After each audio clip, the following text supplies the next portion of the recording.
Bonjour, vous êtes dans l'épisode 8 du podcast Les Petits Plus Zen et aujourd'hui on va parler du Tekil. C'est un podcast écrit par Séverine Feiss, je suis enseignante en maternelle depuis 20 ans en REP+, et maintenant j'ai à cœur d'aider tous les parents et les professionnels à mieux comprendre le fonctionnement de l'enfant et le lien entre l'école, la famille et l'enfant. Ce fameux Tekil, vous en entendez parler depuis l'épisode 1 du podcast. J'ai semé des indices partout dans les anciens épisodes. Et je vais enfin prendre le temps de vous l'expliciter et de vous expliquer comment et pourquoi je l'ai construit et affiné depuis 2015.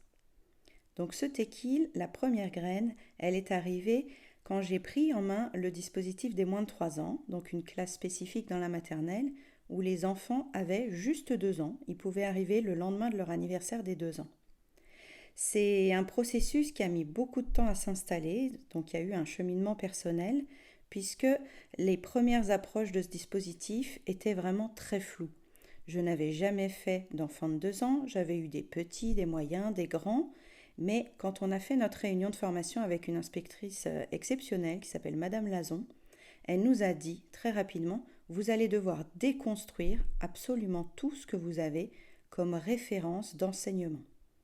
Donc les 15 ans que j'avais fait en tant qu'enseignante, il a fallu les mettre à jour, il a fallu les déconstruire et donc arrêter de donner l'enseignement aux élèves, de gérer le groupe, de vouloir boucler un programme, de vouloir canaliser des conflits, mais repartir de chaque identité d'élève et de chaque singularité d'enfant.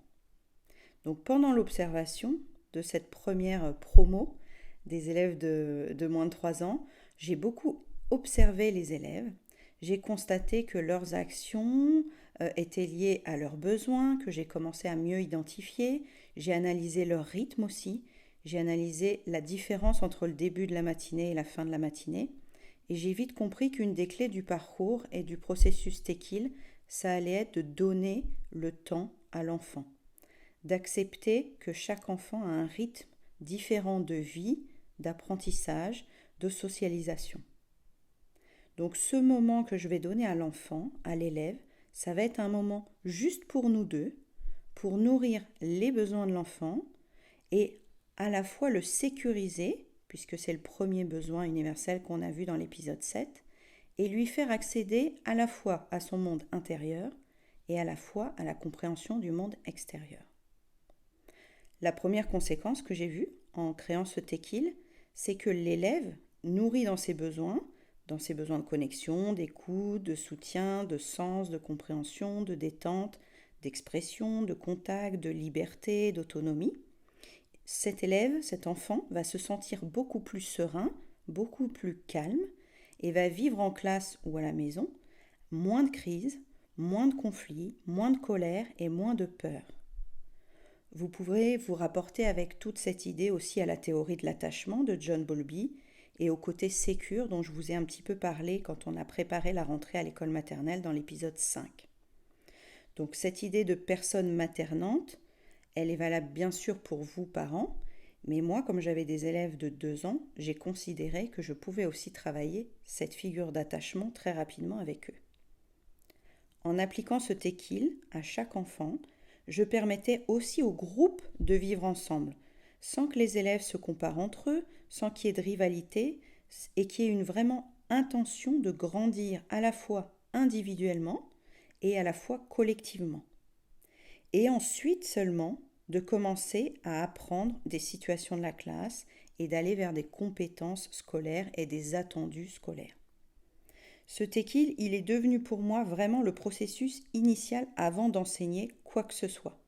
Je commençais par faire 1 ou 2 mois de Tekil avec chaque enfant, chaque élève, sur le domaine de son choix. On va présenter ça tout à l'heure, donc ne vous inquiétez pas, j'y reviens. Mais en tout cas, il développait à la fois l'équilibre de l'enfant, bien avant que l'enfant soit considéré comme un élève. Et au début, cette approche, ça ressemblait vraiment à de la coéducation. On a beaucoup tâtonné dans le REP+, il y a eu plusieurs ateliers sur comment intégrer une communication plus facile avec les parents, les faire venir en classe, essayer d'avoir plus d'informations pour mieux comprendre les enfants et les élèves. Et j'ai vu que dans les entretiens individuels que je menais avec chaque famille, Donc il y en avait entre 5 et 6 par an. Et dans les ateliers de parentalité que j'ai mis en place dans la classe, tout tourne en fait de cette notion du temps de qualité et donc du tequil. D'ailleurs, je fais une petite dédicace à Nora. Je crois que c'est la première maman à qui j'ai parlé du temps de qualité en lui disant installer un temps de qualité à la maison. Donc je pense qu'elle s'en souvient. Si elle écoute l'épisode, elle doit être en train de sourire. Donc ce processus tequil. Là, vous avez compris que les 2 premières lettres, TQ, c'était temps de qualité. Ensuite, il nous en reste 4, donc H, I, L, E. Si vous êtes très visuel, je vous propose déjà d'imaginer un arbre avec de longues racines. Donc le tronc serait le TQ, le temps de qualité. Toutes les racines, donc on peut mettre 4 grosses racines, ça va être lié à chaque lettre. Donc une racine H, une racine I, une racine L et une racine E. Et au bout de l'arbre, au bout du tronc, bien sûr, vont éclore tous les besoins, toutes les belles choses dans la vie de l'enfant. Donc la joie, la détente, l'amour, l'expression, l'autonomie, la compréhension, la vie, l'amour. Tout ce qui est beau dans la vie de l'enfant va pouvoir s'épanouir à partir de ce tequil. J'ai écrit ce mot tequil en janvier 2021 et je me suis dit, ça y est, j'ai compris comment relier à la fois l'enseignement classique et à la fois les découvertes que j'ai faites avec le dispositif des moins de 3 ans. Et du coup, ça va tellement aussi avec la parentalité à la maison qu'on peut vraiment l'installer partout. Et vous allez voir qu'on peut même l'installer avec d'autres personnes que les enfants. Donc je continue ma façon d'épeler le mot. Donc ce temps de qualité, il est lié aussi à un des langages de l'amour. Donc pour vous référer à cette partie-là, vous pouvez aller lire les livres de Gary Chapman sur les 5 langages de l'amour ou le livre La maîtrise de l'amour de Don Miguel Ruiz, le père des 4 accords toltèques. Le premier H, ça va être le H de l'horizontalité. On en a parlé dans l'épisode 2, se mettre à la hauteur de l'enfant et déconstruire la notion de domination, la notion de pouvoir, la notion de vraiment donner de la valeur à l'enfant dans une humilité, d'humain à humain, de cœur à cœur, sans histoire d'expérience. C'est pas parce que je suis plus vieille, que j'ai plus de vécu, que j'ai plus de connaissances, que je vais me mettre au-dessus de la personne avec qui je vais faire ce tequil. Donc on retrouve des valeurs d'équité, d'écoute, d'empathie, de connexion, de valeurs partagées. Et en ça, on peut raccrocher aussi ce qu'on disait dans l'épisode 6 de la puissance du modèle. Ça veut dire que quel que soit le modèle peut se mettre en horizontalité avec l'enfant ou la personne avec qui elle veut faire le tequil. Et là, je fais un petit hommage à ma grand-mère qui m'a fait bénéficier de ça quand j'étais petite. Et donc, c'est aussi à elle que revient ce concept de tequil. En activité tequil liée au H, on peut par exemple penser à se déguiser. L'adulte qui se déguise, il crée un tequil avec l'enfant en se mettant à sa hauteur, en acceptant le ridicule, en acceptant l'inattendu, l'incongru et tout ça. Deuxième lettre, le I, ça va être lié à l'individuel, à l'identité de l'autre personne, à ses besoins à lui, à ses envies du jour, à ses désirs à l'instant T. Le tequil, il se construit dans le moment présent. Ça veut dire qu'on va mettre à jour à la fois les manques du jour, les petites crispations liées à son émotion, à sa fatigue. Ça va être un moment spontané, ça va être un lien entre les 2 personnes de complicité, mais lié à l'identité actuelle des 2 personnes sur place. On peut imaginer dans cette lettre I une grande activité Capla où chacun fait des constructions ou détruit les constructions de l'autre et reconstruit. Donc il n'y a pas d'obligation de résultat, il n'y a pas d'obligation d'attente et de finalité à l'activité. On rejoint un peu cette idée-là dans le L. Le L, vous l'avez vu dans l'épisode 3, c'est tout ce qui est lié à la légèreté. Si on s'adapte au rythme de l'enfant, on ne met pas de pression du tout du temps. On est dans l'impermanence, dans le subtil, dans l'inédit, dans le précieux, dans une détente à la fois intérieure et extérieure. Et notre seul but devient de vivre l'émotion à 2, entre nous, sans qu'il y ait de public, sans qu'il y ait de preuves de ce moment, de photos, de souvenirs. Et ça peut être par exemple une activité de danse où on met la musique à fond et on danse avec notre enfant. Et là, je repense à la maman aussi à qui j'avais dit de danser avec sa fille et qui me disait, mais c'était génial, on a dansé et elle était beaucoup plus calme après. Donc, à chaque fois, ça m'évoque des souvenirs avec les parents à qui je présentais ce processus.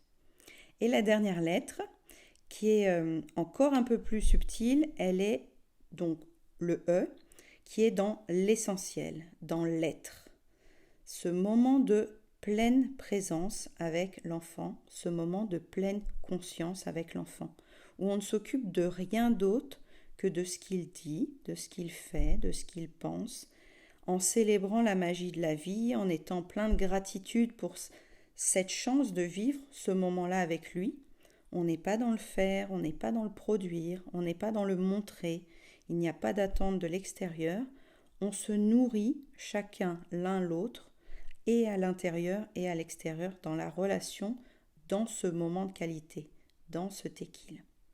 Ça peut être observer un escargot sur le bord du mur, ça peut être s'arrêter sur le chemin de la crèche et regarder les coquelicots, ça peut être une infinité de moments et vous êtes déjà en train d'imaginer tout un tas de tequil que vous faites déjà et que vous avez envie de faire dès le début de cette présentation. Donc cette seule intention, c'est de se connecter avec l'enfant, de travailler la puissance de notre lien à lui, à l'autre, et bien entendu, ce tequil, vous allez pouvoir l'installer avec un autre adulte, avec votre conjoint ou avec vous-même. À quel moment vous prenez des tequils avec vous-même, en accord avec votre fatigue du jour, votre besoin du jour, avec de la légèreté, sans attendre de résultats, de productivité, en étant dans une pleine conscience à vous-même. Donc, comme le tiroir de l'épisode 7, vous pourrez réécouter ces éléments de tequil en pensant à un tequil vers l'enfant ou vers l'élève, mais aussi à un tequil vers votre conjoint ou vers vous-même, avec vous-même. Ces tequils, ils vont pouvoir allier à la fois la sensibilité et l'intelligence, ils vont pouvoir être dans une certaine passivité ou un activisme, ils sont libres en fonction de vous, de votre identité et de la personne avec qui vous voulez faire ce tequil. Il y a à la fois un laisser-être sans faire.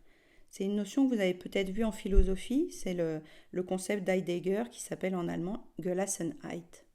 Donc être à la fois sans faire, laisser le temps agir sur nous, profiter de l'instant présent.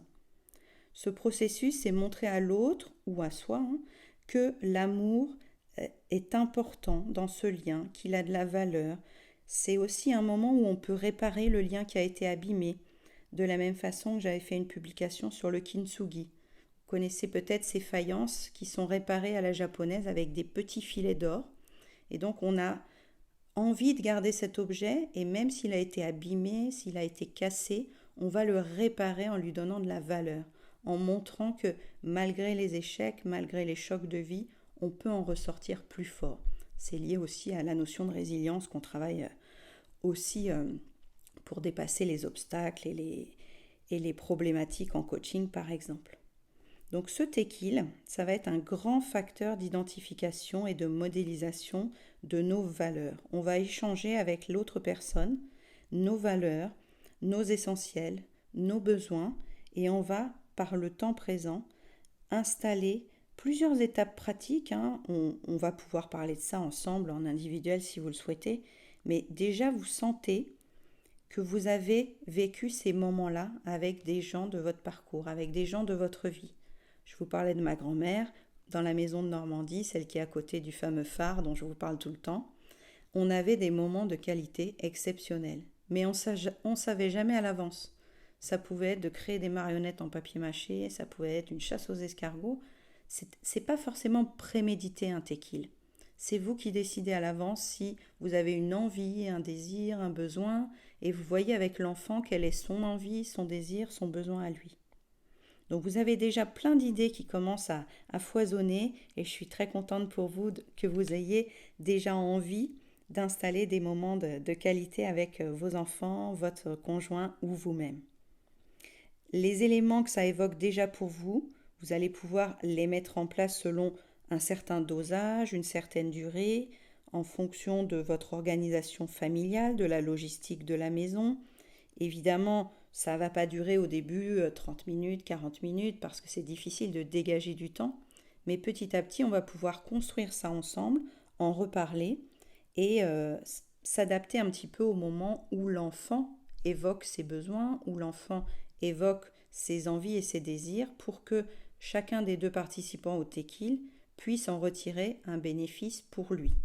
Aucun des deux ne doit avoir une grosse frustration à la fin du tequil, sinon c'est que le tequil n'était pas vraiment adapté à la situation. Donc la composition familiale va jouer aussi, l'organisation à la maison du temps va jouer. Donc on va pouvoir reparler de tout ça. Je suis en train de formaliser un cercle de parents qui va sans doute s'appeler le cercle tequil. Et on parlera de tout ça, comment l'installer, sur quoi il se base, quelles sont les connaissances de l'enfant dont on a besoin pour installer ces temps de qualité pour qu'ils nourrissent à la fois les besoins de l'enfant et les nôtres, quelles sont les conséquences une fois qu'on utilise le tequil à la fois pour désamorcer les conflits et à la fois pour se nourrir en tant qu'être humain. Donc tout ça on en reparlera si vous voulez participer au cercle tequil. Et le préserver, faire une petite bulle en fait de bonheur autour de ce tequil, selon votre chemin personnel. Il n'y a pas besoin de matériel spécifique, il n'y a rien besoin d'acheter, hein. On en parlait dans l'épisode 3 aussi. Ce tequil, vous allez pouvoir l'installer juste en parlant, en regardant, avec des objets du quotidien, en changeant la petite intention de partager ce tequil avec la personne qui vous est chère et aussi avec vous. Donc n'hésitez pas à me poser des questions sur Instagram s'il y a une notion qui est un petit peu floue pour vous. Et si vous êtes intéressé par cette idée de cercle des parents pour travailler l'installation du processus tequil dans votre vie personnelle ou professionnelle, vous pouvez envoyer un petit mail sur lppzen@gmail.com. Comme ça, je vous noterai sur une liste des gens intéressés. Le cercle de parents ne commencera pas avant septembre. Je suis en train de le finaliser. J'espère que cet épisode vous a apporté des informations complémentaires. J'avais vraiment laissé plein de petits teasers depuis le début du podcast, donc vous voyez que ça résonnait en moi depuis le mois de janvier de vous parler de ce tequil en lequel je crois beaucoup. Je crois qu'il dépassera même un jour le cadre institutionnel, le cadre de l'école, pour se diffuser vraiment dans les foyers, dans les maisons, dans les entreprises, dans les zones de développement personnel. Ce tequil, c'est la clé pour avancer chacun sur notre chemin individuel et encore plus dans la parentalité. En tout cas, je suis ravie de le partager avec vous. Je vous remercie pour votre écoute et je vous dis à très bientôt. Au revoir.